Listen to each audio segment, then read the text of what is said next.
What's up, everybody, and welcome back to my channel. It's time for another Baby Mama's No Dramas podcast recap, which is kind of crazy because it's been a while since I recapped this. I have still been listening, but it's been a while since there's been anything juicy.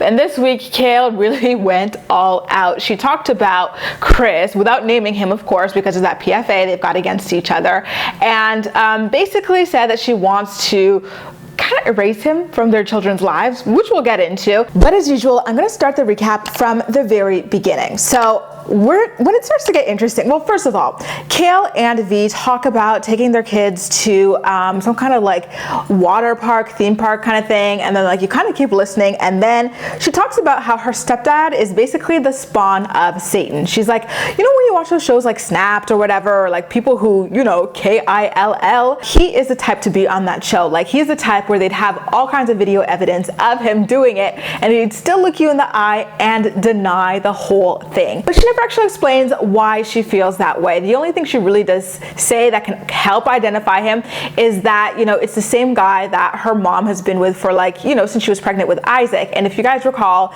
from her 16 and pregnant episode, her mom had this boyfriend that accused Kail of stealing a TV remote or something and then forced her to move out of her mother's house. So I can definitely see why she would feel some kind of way about him, you know, kicking out like a pregnant teenager from her mom's house as a boyfriend. Yes, I would be really pissed for life if I were her as well. But to accuse him of being someone who could do the unthinkable is a little bit steep. Now, this is where things get really interesting, you know, in regards to her relationship with Chris.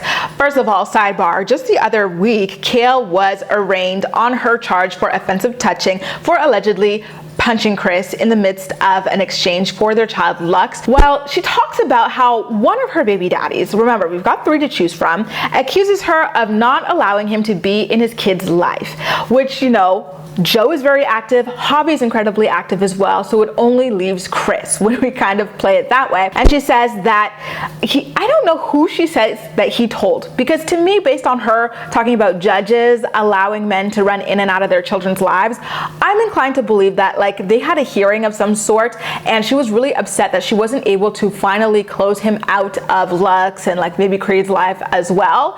And so she's like, yeah, he accused me of not allowing him to be in his kid's life when all I'm doing is not allowing him to be inconsistent with my kid. Which really, it's kind of like, okay, well, where was her train of thought with this? Was she kind of like, I'm not allowing him to be inconsistent with just one kid, bang me and we'll do this with 2 of them? Like, it really does not make any kind of sense at all. Like, sometimes you really wonder if she even hears herself speak, because if she really felt that way, she would not have thrown Creed into the mix. She claims that Chris, without naming his name of course, only shows up every like 2 weeks and never asks about them in between his visits, which I think kind of makes sense in some kind of capacity, because remember, they've got a PFA against each other that is very much active. They're not allowed to directly speak to each other, and they're not allowed to speak about each other publicly either. So of course, he's not going to reach out to her to ask about the kids, because that would be breaking the PFA that they have. I know that with Amber and Andrew from Teen Mom OG, they have that kind of order in place because Amber, remember, Machete Gate, but they do have to communicate through like a parenting app or something like that. That was all announced when it came to their custody agreement, but like the details of Kail and Chris's custody agreement never became public, so we don't know if they even have something like that in place. Now, thinking back to how she was with Joe when it came to Isaac, it is kind of like, you know, the chicken's coming home to roost, because it always seemed as though this is the sort of situation that she ultimately wanted to find herself in. Remember, she picked up and moved with their son to a completely different state without even getting his permission first. You know, she constantly tried to minimize the amount of time that he got with his son. She even filed a false PFA against him so that he could miss out on a lot of time with his son. You know, like she did a lot of nasty things. So it's kind of like, okay, well, here you go, getting your wish of someone not really wanting to be involved.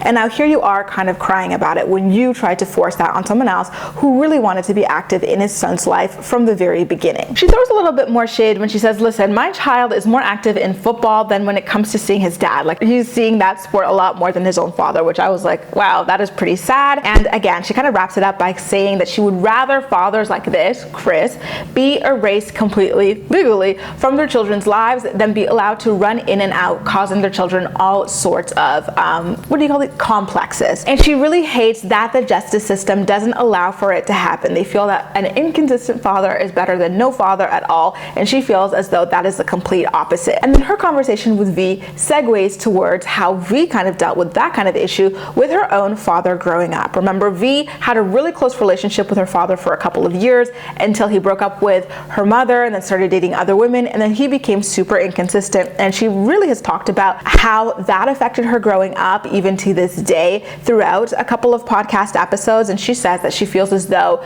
she would have been better off if he just left her alone after that point rather than coming in and out of her life. She actually says that, like, currently in her relationship with Joe, remember they got married a couple of years ago, she's constantly got this like thought in the back of her mind that she's going to fail at that relationship because she never really had great examples of love and marriage growing up. And with her father suddenly like up and like deciding to be inconsistent in her life, like, you know, regardless of their own relationship, it was just because of his relationship with her mom. She feels as though those sorts of things are out of her control, and maybe it might happen with Joe one day, but she's like, listen, I know my relationship is secure, I know he's my soulmate, but this is just a thought that I have in the back of my mind because my dad was so in and out of my life. And then they just talk about, you know, how that happens to children who grow up with parents like this. By the way, you guys, I'm seeing comments from you like asking me to recap Chris's podcast. I'm really trying, y'all, but the microphone is so bad, and he and his friend, they like mumble speak a little bit, so it's really difficult for me to get through more than like 3 minutes of the podcast. So I'm going to try, really try to get through the latest episode and then do that recap for you.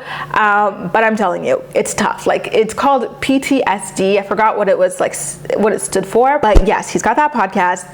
Their microphones are like 10 feet away from their, like, you'll try and listen to it and you'll see what I mean. Like, it's hard to get through, but I will try to get through it and give you guys a recap. I hope he sheds a little bit of light about like what's going on from his own perspective, because up until now we've only ever had Kail's perspective, but it's tough, y'all, to listen to that thing. I'm thinking of, even sending him a microphone and begging him to use it. Please use this so I can recap your damn thing. Anyway, you guys, that does it. A recap of what went down on this week's episode of Kail's Baby Mama's No Dramas podcast, and how she really feels as though she should be able to legally erase Chris from their children's lives. Guys, I'm really curious to know what you think about all of this, especially with her throwing a second child in the mix and complaining about something that existed from the very beginning. In fact, in the podcast, she even acknowledged that Chris was always that way before they even had Lux. He was in and out of her own life as much as he pleased. So can you really blame anyone at this point but yourself? Make sure to let me know all of your thoughts and opinions in the comment section down below. And as usual, we'll chat. That's all for now. Thank you so much for watching, and I'll see you next time.